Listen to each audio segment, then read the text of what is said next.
తెలిపి అధికారికంగా ప్రకటించిన రోజు, సీమాంధ్ర సమైక్య శక్తులకు కంటి మీద కొడుకు లేకుండా చేసిన రోజు.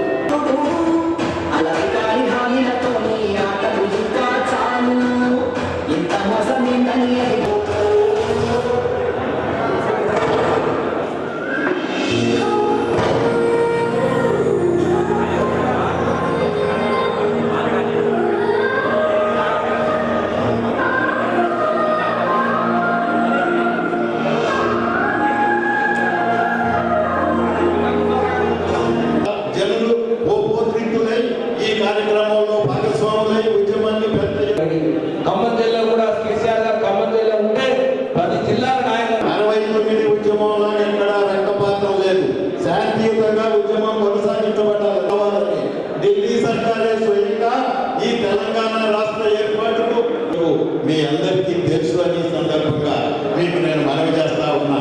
ప్రధానంగా మనం ఒకటి రెండు విషయాలు గుర్తుపెట్టుకోవాలి.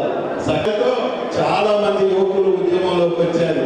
వాళ్ళందరూ 20 సంవత్సరాలతో చాలా మంది యువకులు ఉద్యమంలోకి వచ్చారు.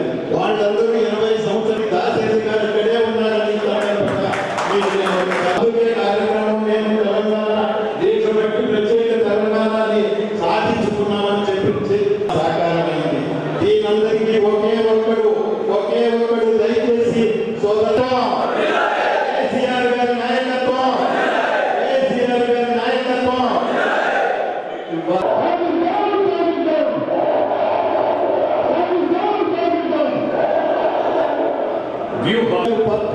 స్థాపించారు.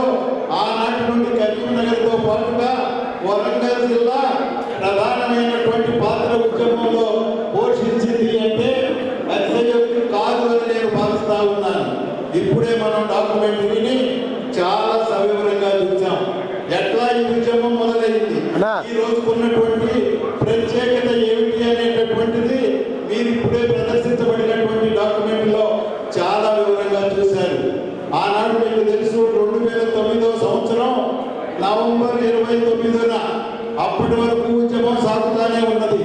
అప్పటి వరకు కూడా కేసీఆర్ గారి ఉద్యమాన్ని చాలా పెద్ద ఎత్తున ముందుకు తీసుకుపోతా ఉన్నారు. అయినప్పటికీ ఇంకా ఓపిక నశించేటటువంటి వేళ వచ్చింది. సమయం ఆసన్నమైంది.